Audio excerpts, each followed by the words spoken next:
Hey guys, this is Ronan. Back. I'm just going to jump into this. This is a 7.0 follow-up that was just posted here on the forums for Star Wars: The Old Republic. Pretty much kind of going over what they've been doing since the launch of 7.0 on the 15th of February. I haven't read it yet. I read just a little bit, but I said I'm going to go ahead and record. I'm going to respond to what they're saying that they're doing, what they have been doing, what they're planning to do. Um, and hopefully we'll have some good news. We'll have some fixes coming relatively soon. So let's go ahead. I'm going to go ahead and read everything, then we'll discuss. So let's go ahead and jump in. And this is from Keith Kanneg, so one of the community managers, or I think he's the head guy. I can't remember. Anyway, let's go ahead and jump in. Right. So, hello, SWTOR community. I wanted to offer some insight about what's been happening since the release of our expansion on February 15th. First of all, thanks to all the players who've shown Legacy of the Sith and our new cinematic trailer a lot of love. Many teams came together and worked very hard to make both possible. A small handful of us were able to spend launch week in an in-person ops room. Watching players react to the trailer and then start pouring into the servers will remain a fun memory for me. Secondly, we know that 7.0 is not a smooth transition for some players. It's an understatement. So we have been very busy since launch day, resolving issues, minimizing any downtime, while fixing key issues without requiring a game patch. For example, during our first 72 hours, we identified critical bugs such as the issues with key binding resets, empty gearboxes, and combat styles and characters not displaying properly, and we corrected them all. Since those initial fixes went out, the team has been reading reports and feedback, coming in, making additional adjustments. At this point, further changes will require a full patch. In this upcoming patch, which we are labeling as 7.0.1, we can expect the below changes and much more to be included. Here are some of those reported bugs we will be fixing. Adjusted contrast and inventory screen. We've already seen this in the PTS. I've been testing that out. Ricotta Medtech's weapon and offense can now be upgraded at the operations gear upgrade vendor. As intended, Ricotta Force Lord weapons can now be upgraded as intended. The category filler in the ability window is now showing all the categories. The vehicles category now appears when the list is opened. The following now contain loot: Tiony's requisition cache, noble Decurion chest, world boss equipment crates. The Decurion gear containers caches and Decurion gear caches now contain gear. A little double up there for all combat styles disciplines. Unifying colors and individual armor pieces now correctly saved when leaving the outfitter window. Galactic Seasons Reward level 67 subscribers now correctly grants the Slice Saber Knight. Okay. PvP stuff, fixed an issue preventing players with Ryzen HS processors. Okay, that's good. Reviewing the list of available servers. Companions and invited NPCs no longer despawn during the Grawl boss in Secrets of the Enclave. That's good. Veteran mode flashpoints in Group Finder can now be queued by all players at level 15. Story mode operations in Group Finder can now only be queued by players level 80 as intended. So let me. That is Spammer Station's back. Nice. Players can currently preview many of these changes on our PTS. Yes, that is true. Quite a bit of is up there. Blah blah. We are working on putting together some preliminary PTS patch notes together. Everyone playing on PTS will have an understanding of what bugs are fixed. Jackie will put some in these forums once they are available. We know that progress for some players is being halted in the Elon flashpoint when fighting Malgus. Since the initial report that has come in, the team has been looking into the bug to understand why players are experiencing it. Here's a little glimpse under the hood to give you some insight into why a potential fix is being tested on the PTS.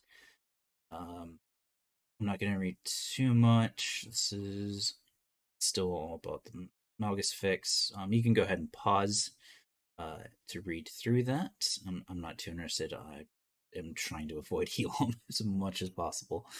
Um, I just don't like the Flashpoint. As of this post, and I've only had like one bad experience with Elam.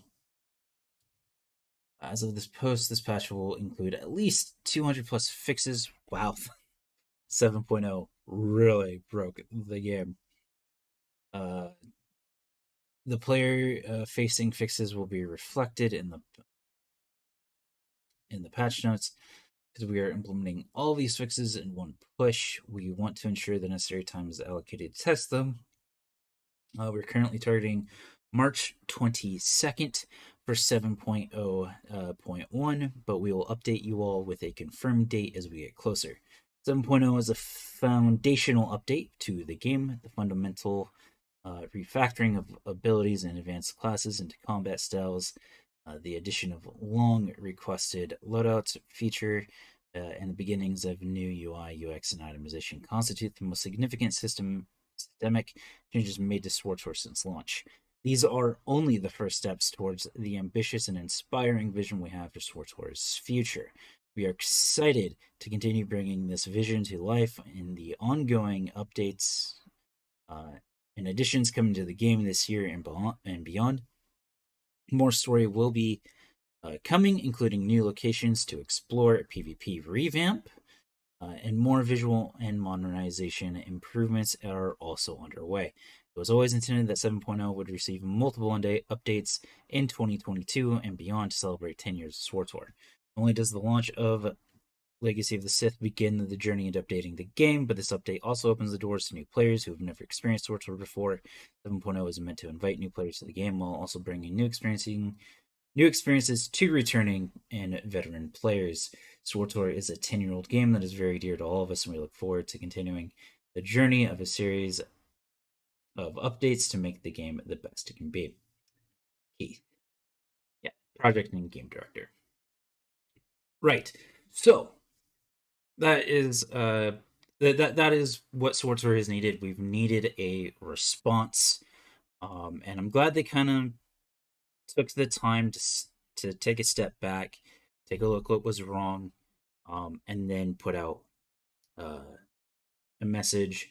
Uh, I do think that they probably could have said something. Hey, on Twitter, uh, hey, we know the game is buggy. We are working on getting things fixed. Um, so this gives me a lot of hope that a lot of the issues we are seeing in the game right now will be fixed. And 7.0 was always going to break the game in varying degrees. What they are doing is not something you can change, especially for a game engine as old as the Hero engine, which is what SWTOR was built on.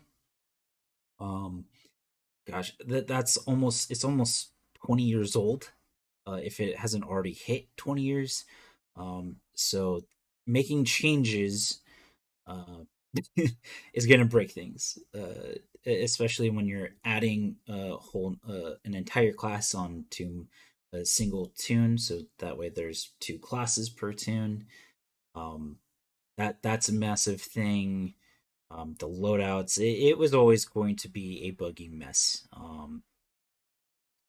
I mod Skyrim, and so I have somewhat of an idea as to what happens when you overload uh, the game, and when you make massive changes. There's a lot of things that you can fix, that you're gonna have to fix. Like there's more than 200 uh, things they are fixing in this new update. So definitely hang on for March 22nd when this patch comes out. Um, it's gonna be good. This is definitely a good step. They need to keep doing this. They need to let us know what is going on. Roadmaps are always a good thing. So if software you watch this at all, um, do roadmaps, please. Um, some of the best experiences I've had with games are always companies that put out a roadmap, that keep us updated on a frequent basis as to what is coming, what is uh, being fixed, and any changes that are being made instead of just doing it.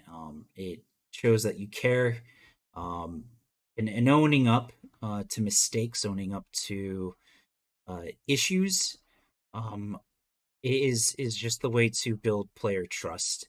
That you care, that you're hearing us. Um, a lot of the guys that I play with are very disgruntled. They're very annoyed.